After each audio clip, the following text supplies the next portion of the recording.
दोस्तों ball bearing का उपयोग हाई स्पीड और हल्का फुल्का लोड के कंडीशन में किया जाता है क्योंकि इसके बॉडी के स्ट्रक्चर हेवी लोड को संभालने में सक्षम नहीं होते हैं। इसका छर्रा गोल होता है, इसलिए यह बहुत हाई स्पीड पर घूम सकता है, लेकिन इस पर लोड देने पर इसका छर्रा आईडी या ओडी को तोड़कर बाहर निकल सकता है।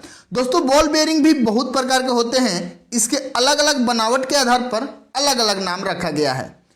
डीप ग्रूव बॉल बेयरिंग, दोस्तों यह बॉल बेयरिंग का टाइप है जो सबसे ज़्यादा उपयोग होता है। इसका नाम डीप ग्रूव बॉल बेयरिंग इसलिए रखा गया है क्योंकि इसके आईडी और ओडी में ग्रूव टाइप का रास्ता बना हुआ है, यानी कि इसके आईडी और ओडी में अंदर की तरफ दोनों साइड कॉलर बना होता है जिसके अंदर छर्रा गोल गोल घूमता है, इससे बाहर नहीं निकल पाता है। यह छर्रा आपस में ना टकरा जाए इसलिए इसे केजिंग से लॉक किया जाता है।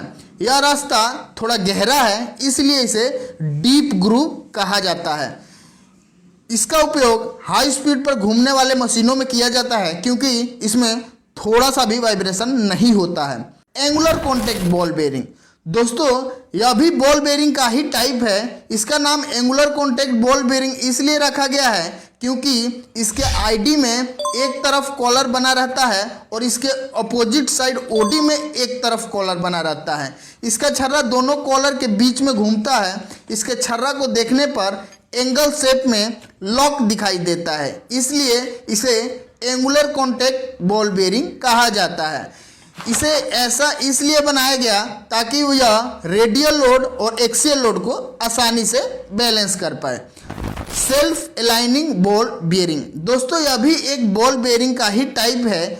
जैसा कि इसके नाम से पता चल रहा है, यह अपने से अलाइन हो जाता है शाफ्ट के हिसाब से 30 डिग्री तक, क्योंकि इसमें 2 लेयर का छर्रा लगा रहता है और केवल इसके आईडी में दोनों साइड कॉलर रहता है, ओडी में कोई कॉलर नहीं रहता है, जिससे यह दोनों साइड मूवमेंट करते हैं।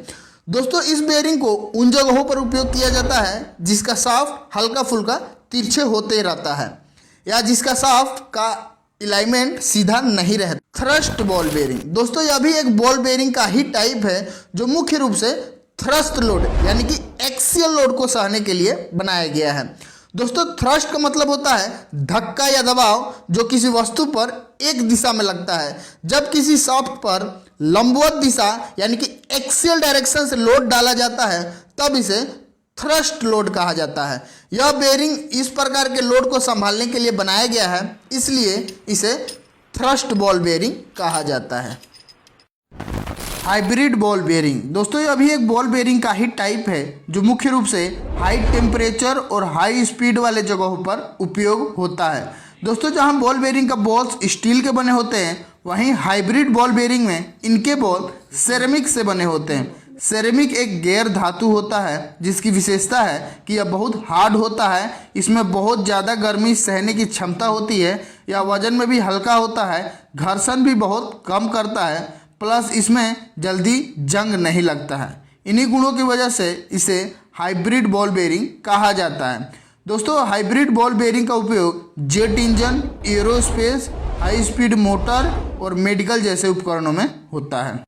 मैग्नेटिक बॉल बेयरिंग, दोस्तों यह बॉल बेयरिंग का ही टाइप होता है जो चुंबकीय बल का उपयोग करके घूमता है। इसमें नॉर्मल बॉल बेयरिंग की तरह फिजिकल कांटेक्ट नहीं होता है, यानी कि शारीरिक संपर्क नहीं होता है। यह चुंबकीय बल का उपयोग करके स्थिरता और गति बनाए रखता है। फिजिकल कांटेक्ट नहीं होने की वजह से इसमें घर्षण होता ही नहीं है, जिसके कारण आवाज़ भी नहीं होता है। दोस्तों इस बेयरिंग का उपयोग मुख्य रूप से एरोस्पेस और उपग्रह में होता है। घर्षण ना होने की वजह से यह बहुत हाई स्पीड और जीरो ग्रेविटी में भी काम कर सकता है। Wind turbine, high speed generator, sensor system, vacuum pump इत्यादि उपकरणों में इसका उपयोग होता है।